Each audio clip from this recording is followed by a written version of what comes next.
इस बजट में 41,000 करोड़ रुपया इस 4 महीने में खर्च हो गया है।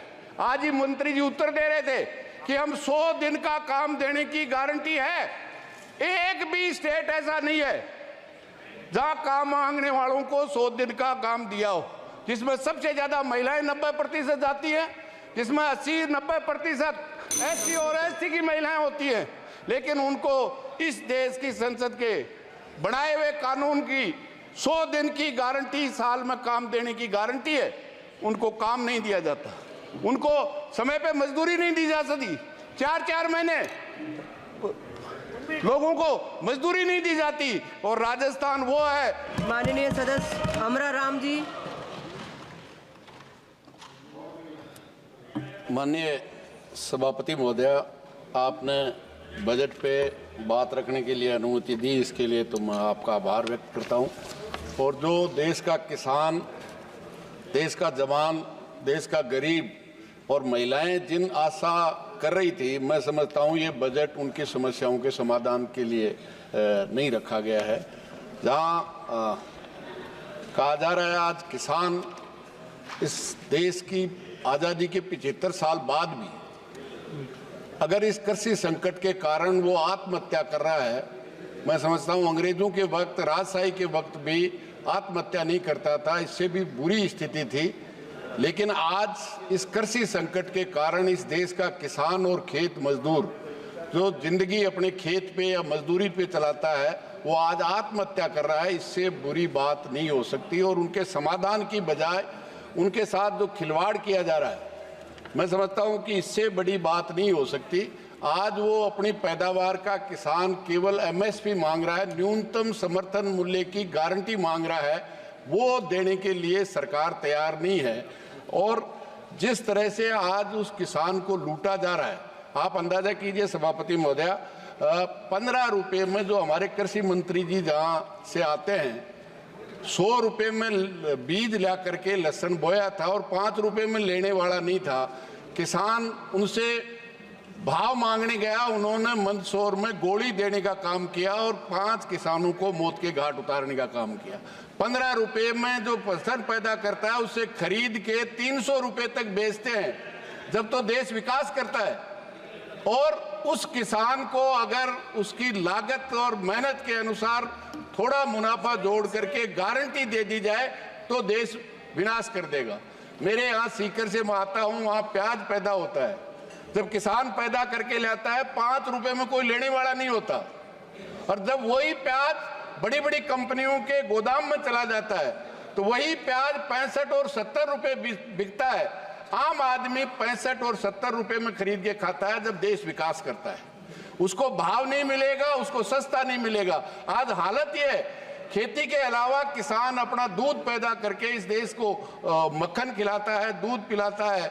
उस दूध की हालत ये है आज, इस देश के किसान का दूध और कंपनी का पानी बराबर बिकता है, और हम कहते हैं कि ये देश के साथ न्याय है। मैं समझता हूँ इससे बड़ी अन्याय नहीं हो सकती। आज 25 रुपए में दूध, 26 रुपए में दूध लिया जाता है और 50 रुपए में दिया जाता है, और एक पानी की बोतल भी 30 रुपए में और 40 रुपए में मिलती है।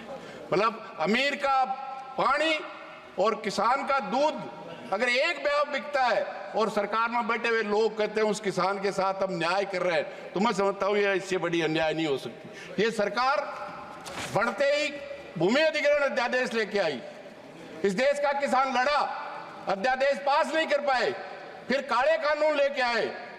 1 साल से ज्यादा समय तक इस देश का पूरा किसान लड़ता रहा, आखिर में कानून वापस लेने पड़े। लेकिन 9 अगस्त 2021 को ये लिख के दिया था इस देश की सरकार ने कि उनको हम MSP देंगे। जितने झूठे मुकदमे सरकार ने मान लिया कि किसान की ये आंदोलन सच था। जिस दिन नामों से इस तरफ बैठे हुए लोगों ने, इनके नेताओं ने किसानों के किन किन ये आतंकवादी हैं, ये माओवादी हैं, लेकिन आखिर कानून वापस लेने पड़े और ये लिख के दिया। आप कहें तो सभापति महोदय मैं टेबल कर सकता हूं, वो झूठे मुकदमे वापस लेंगे, जो 700 से ज्यादा किसान शहीद हुए हैं उनको पैकेज देंगे। आज तक एक को भी पैकेज नहीं दिया। केंद्र सरकार, दिल्ली की पुलिस ने जो झूठे मुकदमे दर्ज किए थे, एक मुकदमा आज तक वापस नहीं लिया। आज ये हालत निश्चित रूप से उस किसान को देने के लिए नहीं है, तो कम से कम उसके साथ ये विश्वासघात तो नहीं करे। जहां एमएसपी की बात करते हैं, मैं समझता हूं राजस्थान सबसे ज्यादा बाजरा पैदा करता है। अभी 2500 रुपए पर क्विंटल के हिसाब से एमएसपी थी, अभी सरकार ने 150 रुपए बढ़ा करके 2650 रुपए किया है। सरकार जब उत्तर दे, हमारी वित्त मंत्री तो बता दे, इस 10 साल में राजस्थान के किसान का एक कुंटल भी बाजरा नहीं खरीदा। जितना किसान सम्मान निधि के नाम से पूरे देश को देते हैं, इस 10 साल में उस राजस्थान के किसान का नुकसान अकेले बाजरे में करने का काम किया है। ये हालत एक जगह नहीं है, हर फसल में। जहां तक सरकार कहती है हम दलहन और तिलहन में आत्मनिर्भर करेंगे, मैं समझता हूं आज देश की सरकार 75 साल के बाद में भी देश के आम आदमी के लिए दलहन और तिलहन की फसल पैदा नहीं होती। हम दाल के लिए विदेशी किसानों को हम भाव दे सकते हैं, लेकिन यहाँ के किसान को नहीं देंगे। जब सरसों और चना खरीदने की बात आती है तो सरकार एमएसपी पे कहती है हम केवल 25 कुंटल खरीदेंगे। अगर 50 कुंटल किसी का हो गया तो 25 कुंटल आपके यहाँ बेचेगा और 50 में से 25 कुंटल बाजार में ले जाके बेचेगा। ये हालत मैं समझता हूँ इससे भयानक हालत नहीं हो सकती। जहाँ बजट में किसान की बात कर रहे हैं, सभापति महोदय, मैं कहना चाहूँगा जो उस किसान के फर्टिलाइजर पे 24,894 करोड़ का बजट घटाने का काम किया है। जो 400 में डीएपी मिलती थी आज वो 1400 में मिलती है। जो 50 किलो की मिलती थी आज वो 45 किलो की मिलती है। लागत 50 रुपए में डीजल मिलता था, वो आज 95 रुपए में मिलता है।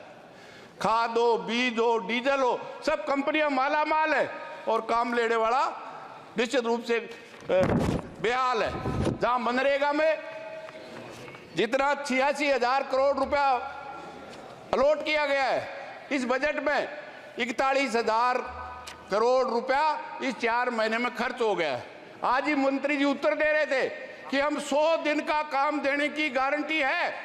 एक भी स्टेट ऐसा नहीं है जहां काम मांगने वालों को 100 दिन का काम दिया हो, जिसमें सबसे ज्यादा महिलाएं 90% जाती हैं, जिसमें 80-90% SC और ST की महिलाएं होती हैं। लेकिन उनको इस देश की संसद के बनाए हुए कानून की 100 दिन की गारंटी, साल में काम देने की गारंटी है, उनको काम नहीं दिया जाता। उनको समय पे मजदूरी नहीं दी जा सकती। 4-4 महीने लोगों को मजदूरी नहीं दी जाती। और राजस्थान वो है जो आज भी पीने के पानी के लिए तरसता है। लेकिन ERCP जो राजस्थान के 13 जिलों में पीने के पानी के लिए और सिंचाई के लिए योजना थी, वहां की सरकार भी कहती है ये केंद्रीय परियोजना हो गई। लेकिन इस बजट में ERCP का राजस्थान की योजना का नाम नहीं है। आज पीने के लिए हालत खराब है। अध्यक्ष महोदय, जो युवाओं को 1 मिनट में कंप्लीट करिए। हाँ, यस अध्यक्ष महोदय, सभापति महोदय, युवाओं के जो शेखावाटी और सीकर से मैं आता हूं, जहां सबसे ज्यादा सैनिक भर्ती होते हैं। जब भी युद्ध हुआ है सबसे ज्यादा शहादत शेखावाटी देती है। लेकिन अग्निवीर बना करके जिस तरह से उस जवानों का और देश की सुरक्षा के साथ जो खिलवाड़ किया गया है, अब सरकार कह रही है कि उन अग्निवीरों को 4 साल में वापस आने के बाद हम सरकार में, पुलिस में, जेल में दे देंगे। ये मेरा तो आपके माध्यम से यह ही निवेदन है कि ये बजट केवल इस बात के लिए है, सरकार बचाओ, उद्योगपतियों को बढ़ाओ और रोजगार खत्म करो। केवल ये अपनी सरकार को बचाने के लिए है। आपने समय दिया, इसके लिए बहुत बहुत धन्यवाद।